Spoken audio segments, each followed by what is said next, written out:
Welcome to Shukla study point. आप सभी का स्वागत है आपके अपने YouTube channel Shukla study point में। मैं शिवम शुक्ला आप सभी दोस्तों का हार्दिक स्वागत करता हूं।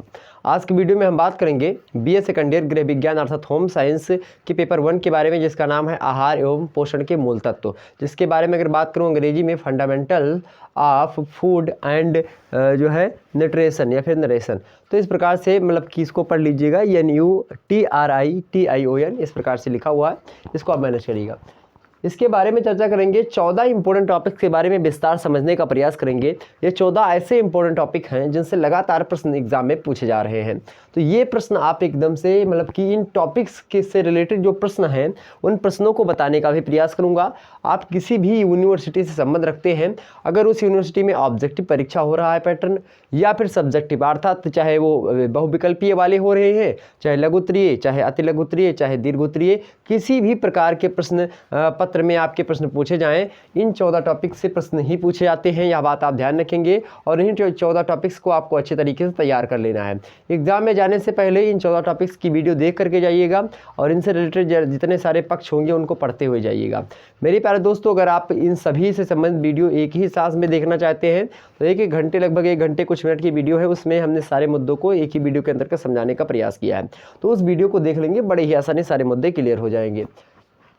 चलें, वैसे मैं बात करता हूं आज के वीडियो के अंतर्गत जो है प्रकार से जब मैं बात करूं या फिर आप भी जब भी कभी पढ़ने का प्रयास करें, एक मिनट सुन लीजिए मेरी बातों को, क्योंकि एक प्रकार से किसी भी विषय वस्तु को पढ़ने से पहले उस विषय वस्तु को कैसे पढ़ा जाए उसकी भूमिका आपको पहले बना लेनी चाहिए।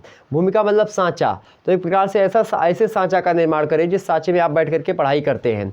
अब पढ़ाई जैसे मान लेते आपने शुरू किया कि आहार एवं पोषण के मूल तत्वों के बारे में हमको पढ़ना है, पेपर 1 में दिया गया है। तो आखिरकार आहार क्या होते हैं, व्हाट डू मीन आहार, आहार क्या होता है, आहार से क्या मतलब होता है, आहार से क्या तात्पर्य होता है, साथ ही साथ पोषण क्या होता है, इन दोनों मुद्दों को हम समझने का प्रयास करें, तब तो हम पेपर 1 के बारे में पढ़ सकते हैं और बड़े ही आसानी से सारे मुद्दे आपके क्लियर हो जाएंगे अगर ये चीज़ें आप पढ़ लेते हैं। तो जब भी आप आहार और पोषण देखें, दोनों का कहीं ना कहीं पे एक लिंक, जैसे एक प्रकार से कैप का मार्कर से संबंध है, ठीक उसी प्रकार से आहार और पोषण का संबंध है। जब मेरे प्यारे दोस्तों यह जो है कैप अलग होता है तो उसको हम कैप कहते हैं, और यह जो खुला मार्कर इसको कहते हैं, लेकिन जब ये बंद मार्कर हो जाता है तो इसको हम एक प्रकार से मार्कर कहते हैं। इसी प्रकार से होता है जब आप भोजन होता है, एक प्रकार से जब भोजन को आप क्या करते हैं, ग्रहण करते हैं, अर्थात तो ऐसा भोजन जो कि आपके अकॉर्डिंग हो, मतलब कि आपके आहार के स्वरूप हो, मतलब कि आपके अकॉर्डिंग हो। जैसे मान लेते हैं मैं दिन में 10 रोटी खाता हूँ या 5 रोटी खाता, 10 रोटी खाता तो ऐसा ना होता, लेकिन मैं दिन में मान लेते हैं 2 रोटी या 4 रोटी या 10 रोटी खाता हूँ। मान लेते हैं 10 रोटी खाता हूँ, 10 रोटी मेरा क्या है, आहार है, उसको क्या कहेंगे हम, उसको आहार कहेंगे। अब जब यह आहार हम खा लेते हैं और मेरे जो है लार ग्रंथियों के माध्यम से भोजन का मिश्रण होता है, और मिश्रण के फलस्वरूप क्या होता है, विभिन्न प्रकार की क्रिया प्रतिक्रिया अंदर होती रहती है, और विभिन्न प्रकार की क्रियाएं होती हैं, चयापचय की क्रिया जब होती है, उस क्रिया के फलस्वरूप जो एक प्रकार से हमारे अंदर जो विभिन्न प्रकार के तत्व प्राप्त होते हैं उनको हम क्या कहते हैं, उनको मेरे प्यारे दोस्तों हम कहते हैं, उसको कहते हैं पोषण। तो वो होते हैं पोषण, और वो पोषण के उन जो तत्व प्राप्त होते हैं उनको, उन पोषण के जो मूल तत्व होते हैं उन मूल तत्वों के बारे में, और जो आहार होता था, जो भोजन ग्रहण करते हैं, भोजन किस प्रकार का, आप सब्जी खा रहे हैं, आप दूध खा रहे हैं, आप एक प्रकार से आप जो है भोजन में जो है एक प्रकार से मान लेते हैं कि आप जो है अनाजों का सेवन कर रहे हैं, खाद्य पदार्थों का सेवन कर रहे हैं, क्या खा रहे हैं, या जो है मैंगो फ्रूटी पी रहे हैं, इस समय ज़्यादा सक्सेस चल रही है, तो इस प्रकार से क्या आप जो है ग्रहण कर रहे हैं, तो वो होता है आपका भोजन। भोजन जो आप करते हैं और कितना आप करते हैं वो होता है आपका आहार। और वही आहार जो होता है, आप जैसे आहार में आपका कई होता है कि सुबह का नाश्ता कुछ और होगा, दोपहर का भोजन कुछ और होगा, शाम का कुछ और होगा, रात का कुछ और होगा, इसी प्रकार से अलग अलग प्रकार से आपके होते नहीं भोजन। तो भोजन जो होते हैं आप समझते हैं भोजन दाल चावल रोटी सब्जी, ये तो आम जनरली भाषा में है, लेकिन अधिकतर जो है आप घरों में देखेंगे, बड़े घरों में देखेंगे, वहाँ पर नाश्ता होता है, मतलब सुबह का ब्रेकफास्ट होता है, उसके बाद में दोपहर का भोजन होता है जिसको लंच बोलते हैं, शाम की भी मतलब कि शाम के लिए भी नाश्ता होती है, मतलब शाम में भी नाश्ता करते हैं और रात में डिनर करते हैं, मतलब तो इस प्रकार से होता है उनका जो है प्रकार से अलग सिनेरियो होता है। सुबह फल खाएंगे या फिर क्या खाएंगे वो उनके ऊपर निर्भर करता है। हालांकि मुझे उतना जो है जानकारी नहीं इस बारे में क्या खाते हैं क्या नहीं खाते हैं, लेकिन हाँ मतलब उनका थोड़ा अलग होता है स्टैंडर्ड। तो कहीं ना कहीं पे आहार और पोषण एक दूसरे के क्या है, संपूरक हैं। आहार भोजन पोषण पोषण तत्व जो होते हैं, ये सारे के सारे एक दूसरे से लिंक हैं, कहीं ना कहीं पे एक दूसरे से जुड़े हुए हैं। इन सभी मुद्दों को समझेंगे हम। आज के वीडियो की शुरुआत करते हैं। आज के वीडियो के अंतर्गत हम बात करेंगे ऊर्जा की आवश्यकता एवं उसके कारक के बारे में, साथ ही साथ चयापचय क्या होता है, उसको प्रभावित करने वाले कौन कौन से कारक है उसके बारे में जानते हुए आगे बढ़ेंगे। पोषण क्या होते हैं, पोषण के प्रकार क्या होते हैं, उसके अर्थ क्या होते हैं, और साथ ही साथ आहार को भी जानने का प्रयास करेंगे कि आहार क्या होता है। आहार के बाद में हम उसके अंदर देखेंगे भोजन के कार्य क्या होते हैं, वर्गीकरण भोजन को ऐसे करते हैं, उसकी परिभाषा क्या होती है भोजन की, प्रोटीन क्या होते हैं, प्रोटीन के कार्य क्या होते हैं, कमी से होने वाले रोग जो प्रोटीन से होते हैं। मुख्य रूप से 2 प्रकार के रोग होते हैं। प्रकार क्या होती है, प्रोटीन कितने प्रकार के होते हैं, वसा क्या होती है, वसा का वर्गीकरण कैसे होता है, कार्य क्या होता है, प्राप्ति के साधन कौन कौन से हैं, वसा कहाँ से मिलती है हमको, स्रोत क्या होते हैं उसके, इसको देखते हुए आगे बढ़ेंगे। विटामिन क्या होती है, विटामिन का वर्गीकरण कैसे करते हैं, जल में घुलनशील विटामिन है या फिर वसा में घुलनशील विटामिन है, या इसी प्रकार से जो है रोग जो कैसे होते हैं विटामिन की कमी से होने वाले रोगों के बारे में, और साथ ही साथ वसा में घुलनशील और जो है जल में घुलनशील विटामिन के बीच में डिफरेंस क्या होता है, और आखिरकार कौन कौन से ऐसे विटामिन होते हैं जो कि वसा में घुलनशील है, कौन से जो है जल में घुलनशील, उनके बारे में जानते हुए आगे बढ़ेंगे। खनिज लवण क्या होता है इसको जानेंगे, उसके महत्व को जानेंगे और स्रोत को जानेंगे। साथ ही साथ खाद्य समूह क्या होता है इसके बारे में जानते हुए उसमें पाए जाने वाले पोषक तत्वों को भी हम एक प्रकार से उस पर भी नजर डालेंगे।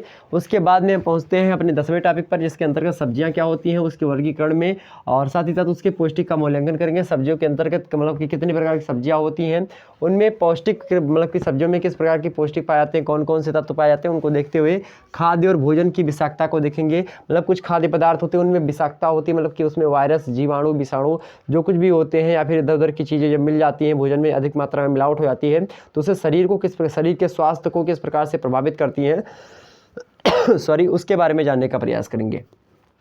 इसके कारण को समझेंगे, क्यों आखिरकार भोजन में विषाक्तता होती है खाद्य पदार्थों में। आगे है आपका आहार नियोजन क्या होता है। आहार नियोजन से या आहार नियोजन या आयोजन, नियोजन का मतलब होता है इकट्ठा करना, एक प्रकार से आहार का इकट्ठा करना। तो ठीक है, आगे देखते हैं उसका अर्थ समझेंगे। चरण क्या होते हैं, प्रभावित करने वाले कारक कौन कौन से हैं, भोजन को पकाने की कौन कौन सी विधियाँ होती हैं, कार्बोज अर्थात कार्बोहाइड्रेट क्या होते हैं इसके बारे में हम जानने का प्रयास करेंगे। कार्बोहाइड्रेट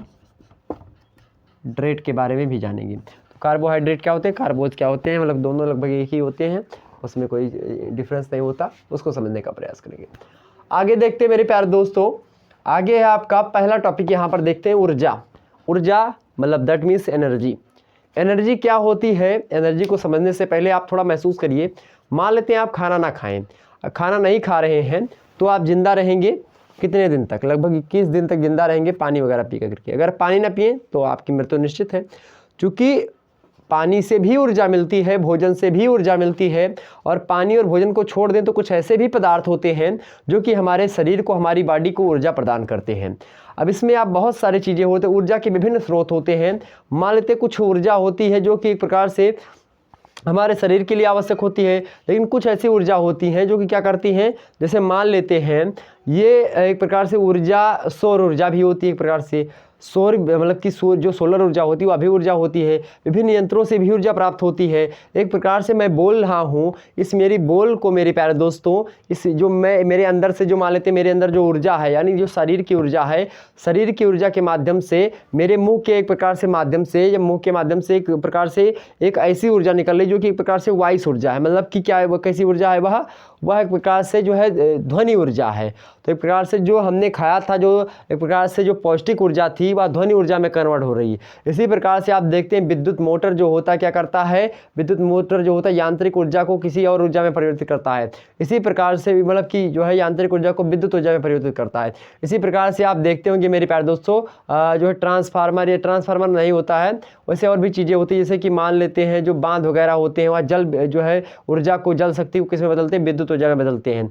सोलर पैनल जो होते हैं सौर ऊर्जा को जो है एक प्रकार से विद्युत ऊर्जा में कन्वर्ट करते हैं। इसी प्रकार से आप देखते नहीं तो बल्ब वगैरह जो होते हैं ये सब जलते हैं, ये सब ऊर्जा से ही जलते हैं। तो अगर ये पूरा का पूरा ब्रह्मांड चलायमान है तो किससे चलायमान है, ऊर्जा से ही चलायमान है। और कहीं ना कहीं पे यही ऊर्जा जो हमारे शरीर को प्राप्त होती है, मैं आप बोल रहा हूँ, मारकर उठा रहा हूँ, इधर उधर कर रहा हूँ, लिख रहा हूँ बोर्ड पे, ये सब ऊर्जा ही कर रही है, ऊर्जा के द्वारा हम चलायमान हैं। तो ऊर्जा जिस प्रकार से आत्मा के द्वारा या फिर मन के द्वारा, आत्मा जो आपके शरीर में अंदर बैठी हुई रही है, वह आपको चला रही है, ठीक उसी प्रकार से जिस प्रकार से आत्मा का होना अति आवश्यक होता है किसी शरीर के लिए, ठीक उसी प्रकार से शरीर के लिए आवश्यक होती है ऊर्जा। और ऊर्जा कहीं ना कहीं ऊर्जा का ही पुंज होता है आपकी आत्मा, ध्यान रखेंगे, क्योंकि ना तो ऊर्जा को नष्ट किया जा सकता है, ना तो आत्मा को नष्ट किया जा सकता, दोनों एक दूसरे के संपूरक हैं। नैनम छिदन शस्त्राणी नैनम दहति पावका न चैनम क्लेदंती पुन्ना शोषित मारता।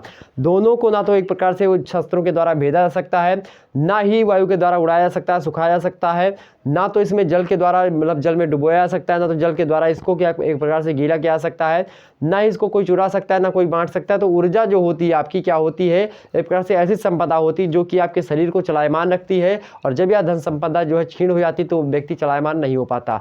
आप एक दिन भोजन ना करिए और खेत में जाइए, लगातार आप कुदाल से जो है खेत की गुड़ाई कर रहे हैं, तो एक समय ऐसा है जब आप थक जाएंगे। तो थकावट का अनुभव कब होता है, जब ऊर्जा का ह्रास होता है, ऊर्जा में कमी आती है तो आपको थकावट का अनुभव होता है। तो ऊर्जा कहीं ना कहीं पे ऊर्जा को पाने के लिए विभिन्न स्रोत होते हैं। ऊर्जा को कैसे पाया जाए, तो ऊर्जा को आप ग्लूकोन डी भी पीते हैं, ऊर्जा पा जाते हैं।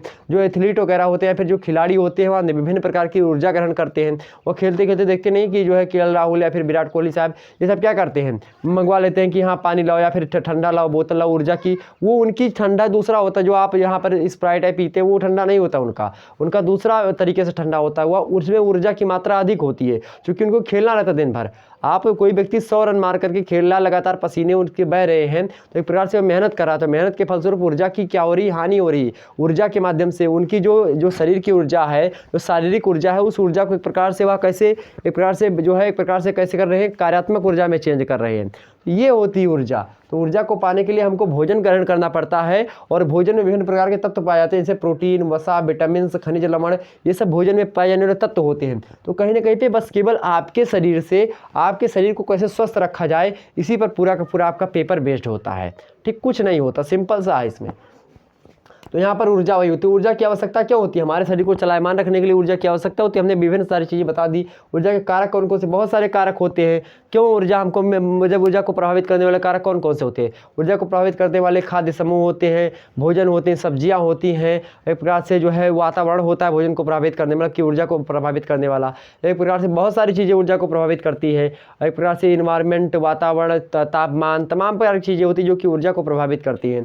तो इन सभी मुद्दों को हम समझेंगे। वैसे हमने एक आध दिन सबको बता दिया, लेकिन समझेंगे विस्तार से किसी दिन। अगला है आपका इंपॉर्टेंट टॉपिक, इसको पढ़ लीजिए, चयापचय क्या होता है। चयापचय को प्रभावित करने वाले विभिन्न कारक होते हैं, इसको समझेंगे। चयापचय एक प्रकार से एक प्रक्रिया होती है, एक कैसी प्रक्रिया होती है जिसके अंतर्गत क्या होता है, आपके भोजन का पाचन होता है। और पाचन किस प्रकार से होता है, किस प्रक्रिया के तहत होता है, इसको जानना होता है। लार ग्रंथि से अर्थात मुख से सबसे पहले भोजन का प्रारंभ होता है, पचने का। तो उसके बारे में यहाँ पर आपको पढ़ना होगा, उसको पढ़ लीजिएगा। नेक्स्ट है आपका पोषण क्या होते हैं और पोषण का प्रकार क्या होता है, पोषण के अर्थ क्या होते हैं, फिर उसका मतलब क्या, और साथ ही साथ आहार क्या होता है। तो हमने आपको बता दिया पोषण क्या होते हैं, जब आहार को हम क्या करते हैं, ग्रहण करते हैं। और आहार को ग्रहण करने के बाद में, आहार जब आप करते हैं, आप 2 रोटी खाते, 3 रोटी खाते हैं, उनकी पचने की प्रक्रिया चयापचय हो जाता है। तो उसके बाद में चीज़ें जो होती चयापचय की प्रक्रिया से शुरू हो जाता है, आपका क्या शुरू हो जाता है मेरे प्यारे दोस्तों, आहार। ओके, ध्यान रखेंगे इतनी बात। तो वही होता है यहाँ पर जो है चयापचय के फलस्वरूप जो होता है, एक प्रकार से जब भोजन जो होता है, जो आपका आहार होता है वह खाते हैं, उसके बाद में ही पोषण बन जाता है जाकर के, ठीक, ध्यान रखें। तो वही पोषण होता है, इसी में बहुत सारे तत्व बाद में जाकर के अंदर जो शरीर के एक प्रकार शरीर में ऊर्जा प्रदान करते हैं, शरीर को एक प्रकार स्वस्थ रखते हैं, शरीर की वृद्धि करने में जो है सहायक होते हैं। तो कहीं ना कहीं पे वो सारी चीज़ें होती हैं इसके अंतर्गत, इसको समझेंगे हम। अगला आपका भोजन। भोजन क्या होता है, भोजन का कार्य क्या होता है। भोजन के बहुत सारे कार्य होते हैं। भोजन करने से क्या होता है, हमको ऊर्जा प्राप्त होती है। भोजन के माध्यम से हमारा शारीरिक विकास होता है। इसी प्रकार तमाम सारे विकास जो होते हैं हमारे भोजन के ही माध्यम से होते हैं। आगे हम समझते हैं। अगला है आपका जो है भोजन के कार्य कौन कौन से होते हैं, वर्गीकरण क्या होता है भोजन का, कैसे करते हैं, और इसकी परिभाषा देख लीजिएगा, इंपॉर्टेंट है। अगला आपका प्रोटीन। प्रोटीन के कार्य कौन कौन से होते हैं। तो ऐसे आपसे प्रश्न पूछेगा कि ऐसे पूछेगा, मान लेते हैं यहाँ पर प्रश्न कैसे पूछेगा कि ऊर्जा की आवश्यक, मतलब कि ऊर्जा मनुष्य शरीर के लिए क्यों आवश्यक होती है। इसके देखते हुए साथ ही साथ क्या करेंगे, आप ऊर्जा के विभिन्न स्रोतों के बारे में बताने का प्रयास करेंगे। 1 मिनट, हाँ। तो कुछ ऐसे आपसे प्रश्न पूछेगा। तो प्रश्नों के पूछे जाने का ट्रेंड जो मैंने बता दिया आपको, ऐसे प्रश्न पूछेगा कि चयापचय की प्रक्रिया क्या होती है, इसको प्रभावित करने वाले कारकों की विवेचना कीजिए, ऐसे प्रश्न पूछेगा। या आपसे प्रश्न पूछ ले कि भोजन के कार्य को निर्धारित करते हुए भोजन का वर्गीकरण कीजिए, या भोजन की परिभाषा को बताते हुए उसके विभिन्न जो है प्रकारों के बारे में विस्तार से चर्चा कीजिए, ऐसे पूछेगा। तो आप बड़े आसानी से कर लीजिएगा। नेक्स्ट है प्रोटीन, तो प्रोटीन के कार्य को बताते हुए प्रोटीन कमी से होने वाले रोगों का विस्तार से वर्णन कीजिए। कुछ इस प्रकार से प्रश्न पूछेगा, तो इन प्रश्नों को आपको कर लेना है। प्रोटीन के कार्य को पढ़ लीजिएगा और कमी से होने वाले रोगों को पढ़ लीजिएगा, प्रकार को पढ़ लीजिएगा, प्रोटीन कितने प्रकार के होते हैं। ओके, उसके बाद में वसा देख लीजिएगा, वसा क्या होते हैं, प्रोटीन चूंकि जो है क्या करते हैं, क्या कार्य होते हैं इनके, उनको देखते हुए आप वसा के बारे में जान लेंगे। वसा क्या होती है, वसा का वर्गीकरण हम कैसे करते हैं, वसा के कौन कौन से कार्य होते हैं, वसा की प्राप्ति के साधन मान लेते हैं, वसा कहाँ से प्राप्त होती है इसके बारे में जानना। वसा मतलब सीधा सा फैट होता है, ध्यान रखेंगे। तो ये कहाँ से प्राप्त होती है, ऑयली चीज़ों में ज़्यादा होती हैं, हम बताएंगे किसी दिन, वैसे हमने इसको बता दिया, उस वीडियो को देख लीजिएगा आप लोग। हम अब जो है विस्तार चर्चा करेंगे, एक एक दिन एक एक के बारे में चर्चा करेंगे। वैसे इतना जो है एक समय में मैं केवल इंपॉर्टेंट टॉपिक्स के बारे में आपको इस वीडियो में बताने वाला हूँ। विस्तार चर्चा करेंगे, ज़्यादा लंबा समय हो जाएगा और शायद वो थोड़ा जो है प्रॉब्लम्स भी है, इसलिए थोड़ा दिक्कत मैनेज करिएगा। नेक्स्ट है आपका विटामिन्स, विटामिन्स को पढ़ लीजिएगा, विटामिन का वर्गीकरण पढ़ लीजिएगा। वर्गीकरण कैसे, जल में घुलनशील विटामिन और जो है वसा में घुलनशील विटामिन, इसमें साथ ही साथ आप देखेंगे vitamin A, vitamin B, C, vitamin D, इस प्रकार से विटामिन बी कॉम्प्लेक्स क्या होते हैं, उसमें कितने विटामिन होते हैं उनको देख लेंगे थोड़ा सा, उसको हमने बता भी दिया उस वीडियो में। एक वीडियो हमने बनाया मास्टर वीडियो के नाम से, पड़ी होगी रिवीजन का चस्का नाम से, 75 सबसे महत्वपूर्ण प्रश्न, उसमें उस वीडियो को देख लेंगे, तो उसमें हमने सब बता दिया है। आप फिर से कहो तो वही चीज़ यहाँ पर बता दें, लेकिन वो चीज़ नहीं समझता हूँ, उस वीडियो को देख लीजिएगा। ओके, ध्यान रखेंगे, पड़ी हुई है। आगे समझते हैं, तो यहाँ पर विटामिन का वर्गीकरण देखिएगा, कार्य कैसे होते, विटामिन क्या कार्य करते हैं, इसके क्या कार्य होते हैं विटामिन के, और इसकी कमी से कौन कौन से रोग होते हैं, जैसे रतौंधी विटामिन ए की कमी से, विटामिन बी की कमी से आपका बेरी, विटामिन सी से स्कर्वी, इसी प्रकार से विटामिन डी से रिकेट्स यानी सूखा रोग होता है। इस प्रकार से कुछ रोग होते हैं, उनको देख लीजिएगा आप लोग। और एक प्रकार से विटामिन जो आपका जल में घुलनशील कौन सी है, वसा में घुलनशील कैसी है, जैसे एक ट्रिक हमने बताई थी, उसमें कीड़ा देखिए, कीड़ा जो होता है जल में नहीं घुलता है, लेकिन कीड़ा किस में घुलता है, वसा में। तो कीड़ा जब वसा में घुलता है तो एक प्रकार से जो विटामिन के है, विटामिन ई है, विटामिन डी है और विटामिन ए है, ये 4 विटामिन केवल इसमें घुलनशील होती है वसा में। 4 विटामिन वसा में घुलनशील होती है, बाकी जितने भी विटामिन बचे वो सब पानी में घुलनशील होती है, मतलब जल में घुलनशील होती हैं। इसको देख लीजिएगा आप लोग, इसको बता दिया है, इन दोनों में क्या डिफरेंस होता है उसको देख लेंगे।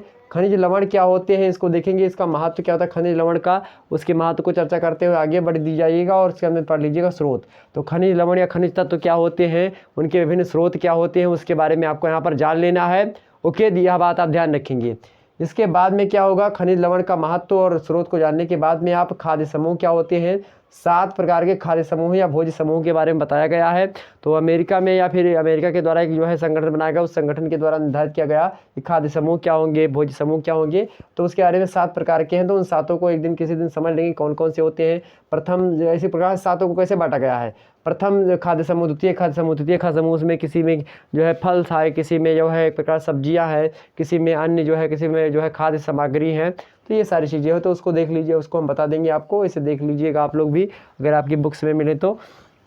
नेक्स्ट आपका सब्जी क्या होती है, सब्जियों के प्रकार को देख लीजिएगा। वर्गीकरण मतलब सब्जियों किस प्रकार से, पत्ती वाली सब्जियां हैं, जो नीचे वाली सब्जियां मतलब कि जो मूसलाधार जड़ होती है, जैसे आलू वगैरह होती है, इसी प्रकार से अन्य सब्जियां और सब्जियों के प्रकार को देखिएगा। उसमें पौष्टिक तत्व कैसे से मान लेते हैं, आयरन कहाँ पे पाया जाता है, और उसके बाद में इसी प्रकार से सब्जियों का एक प्रकार से विटामिन कौन कौन से होते हैं, विटामिन सब्जियों में अधिकतर पाए जाते हैं, हरी सब्जियों में, तो उसको यहाँ पर देखने का आप प्रयास करेंगे। इसके बाद में आप खाद्य एवं भोजन के मतलब विषाक्तता को देखेंगे। विषाक्तता मतलब होता है खाद्य, मतलब विषाक्तता मतलब होता है विषाणु, जीवाणु या फिर अन्य ऐसे कारण जिसके मतलब अन्य ऐसे कारक जिनके कारण से क्या होता है, जिनके कारण से भोजन एक प्रकार से विष के रूप में परिवर्तित होता है, मतलब भोजन एक प्रकार से स्वास्थ्य के लिए हानिकारक सा हो जाता है। तो इस प्रकार से इसके बारे में हमको देखना है, इसके कारण को देखना है विस्तार से। पूछेगा खाद्य एवं भोज्य मतलब कि खाद्य जो है विषाक्तता के बारे में बताते हैं, उनके विभिन्न कारणों पर चर्चा कीजिए, क्यों होते हैं ऐसा, या भोज्य जो है विषाक्तता को परिभाषित करते हैं, भोज्य विषाक्तता क्या होती है, उसके विभिन्न कारणों की विवेचना कीजिए, ऐसे प्रश्न पूछेगा। आगे आपका आहार एवं नियोजन, मतलब आहार नियोजन क्या होता है, आहार आयोजन क्या होता है। आहार आयोजन एक ही है, इसके बारे में पूछेगा। जैसे आप इकट्ठा करते हैं, मान लेते हैं एक गृहिणी जो होती है, प्रकार से कितना खाना किसको खाना है, इसी प्रकार से पूरे के पूरे एक प्रकार से जो घर में भोजन, जैसे आप भोजन करते हैं तो आप रोटी खाते हैं, चावल खाते हैं, दाल खाते हैं, सब्जी खाते हैं, तो इन सभी का इकट्ठा करना ही क्या कहलाता है, आयोजन कहलाता है या नियोजन। तो आहार नियोजन मतलब अपने आहार का एक प्रकार से क्या करना है, इकट्ठा करना है, अपने आहार का जो है एक प्रकार से मतलब कि मतलब अपने आहार को एक प्रकार से क्या करना, मैनेज करना, उसको लाना, इकट्ठा उसको ला करके रखना। जैसे मान लेते हैं आपके घर में कुछ नहीं तो क्या खाएंगे, तो उस खाने के लिए आप जो है कि कोई चीज़ इकट्ठा करें या फिर खरीद ले करके आए, तो उस चीज़ की व्यवस्था करें आप। खाने की व्यवस्था को ही आहार नियोजन कहते हैं, फिर आहार आयोजन कहते हैं। तो इसके अर्थ को समझना है, इसके चरण को, विभिन्न चरण होते हैं, उनको प्रभावित करने वाले विभिन्न कारक होते हैं, उनको भी समझेंगे हम। आगे आपका भोजन क्या होते हैं, भोजन पकाने की विधियाँ कौन कौन सी होती है। जैसे भोजन पकाने की कई विधियाँ होती है, आपको बताना चाहूँ आपको तो एक सरल भाषा में आप 2 मिनट में सुन लीजिए। भोजन पकाने की कई विधियाँ होती है, हालांकि सारी चीज़ों को बताने में फंस जाऊँगा तो ज़्यादा लंबा समय हो जाएगा। वैसे देख लीजिए, भोजन पकाने की विधियाँ एक होती है कि पानी के द्वारा, पानी से पकाने की विधियाँ। अब पानी से कैसे पकाते हैं, जैसे मान लेते हैं एक जो है उबालने की प्रक्रिया, तो आलू वगैरह होते हैं ना, उबाल करके हम करते हैं, तो पानी में पकाने की एक विधि होती है, मतलब पानी से पकाते हैं। और एक धीमी आंच पर पकाते हैं, धीमी आंच पर पकाना। और पानी मतलब कि पानी में एक तो हम उबाल करते हैं और मतलब उबालते हैं, और दूसरा क्या होता है, धीमी आंच पर पकाते हैं। इसी प्रकार से पानी से हो गया। उसके बाद में चिकने तल से मान लेते हैं चिकनाई से पकाना, चिकनाई से क्या पकाते हैं, जैसे कि मान लेते हैं आमलेट वगैरह होता है, अंडा वगैरह, या फिर आप देखते हैं जो जैसे एक प्रकार से कढ़ाई रख देते हैं, उसके बाद में उस पर जो है तेल वगैरह लगा करके अच्छे से मतलब लंबा सा क्या बनाते हैं उसको, डोसा क्या कहते हैं उसको, तो वो होता है। इसी प्रकार समोसे वगैरह जो पकौड़ी होती है, या देखते नहीं पकौड़ी वगैरह, इसे मान लेते हैं वो उसके ऊपर बेसन चढ़ा देते हैं, उसके बाद में बीच में जो होता है आलू या फिर जो है लौकी या फिर कुछ भी भर देते हैं, उसके बाद में तो अंदर वो पक जाता है, तो चिकनाई के द्वारा वो पकता है। तो दूसरी विधि ये होती है। इसी प्रकार से आपका क्या होता है मेरे प्यारे दोस्तों, इसी प्रकार से भूनना वगैरह जो होता है, मतलब आग पर रख करके भूनना, या फिर इसी प्रकार से आप बोल सकते हैं तलना किसी चीज़ को, तो तेल के द्वारा, या फिर इसी प्रकार से एक प्रकार से भाप विधि के द्वारा पकाना होता है। भाप विधि, जैसे भाप से पकाया नहीं आता, एक जो है प्रकार से बनता है भाप के द्वारा, उस पर कपड़ा बांध दिया जाता है और कपड़े के ऊपर वो रख दिया जाता है, मतलब कि एक जो पदार्थ होता है उसको मतलब उसमें बन जाता है वो, तो भाप के द्वारा कुछ पकाया जाता है। तो भाप के द्वारा पकाना, उबाल कर पकाना, तमाम प्रकार की चीज़ें होती है। इसको समझाएं किसी दिन विस्तार से। आगे समझते हैं, तो इन विधियों के बारे में चर्चा करनी है आपको। कार्बोज क्या होता है, कार्बोहाइड्रेट क्या होते हैं। कार्बोहाइड्रेट जो होते हैं एक प्रकार से क्या होते हैं मेरे प्यारे दोस्तों, इसको मतलब इसमें ग्लूकोज, फ्रक्टोज और सेलुलोज जैसे स्टार्च जो है, माल्टो, तमाम प्रकार की चीज़ें सम्मिलित होती हैं। डाई सर्क मतलब कि जो है एक प्रकार से, या पॉलीसेकेराइड मतलब मोनोसेकेराइड, डाईसेकेराइड और पॉलीसेकेराइड, 3 प्रकार की शर्करा होती है। किसी दिन विस्तार से समझेंगे इसके बारे में। इसके कार्य क्या होते हैं, शरीर को एक प्रकार से या भी ऊर्जा प्रदान करते हैं, ऊर्जा के साथ शरीर की वृद्धि में सहायक होते हैं। ठीक, ग्लूकोज वगैरह कहते हैं ना, ग्लूकॉन डी पियो, तो ग्लूकॉन डी क्यों पीते हैं, क्योंकि उसमें ग्लूकोज की मात्रा होती है, फ्रक्टोज की मात्रा होती है। तो ये सारी चीज़ें होती है, जिसके कारण से क्या होता है, एक मनुष्य जो होता है एक प्रकार से स्वस्थ होता है, और मनुष्य के स्वस्थता को ध्यान में रखते हुए सारी चीज़ें करी जाती है, यह चीज़ें पढ़ाई जाती हैं। एक गृहिणी को यह जान लेना परम आवश्यक होता है। इसीलिए एक प्रकार से जब भी गृह विज्ञान आप पढ़ते हैं तो इसलिए उसमें बायोलॉजी के तत्व भी शामिल करे जाते हैं। पहले पेपर में आपने फर्स्ट में पढ़ा होगा किस प्रकार से आपने बायोलॉजी के बारे में पढ़ा था।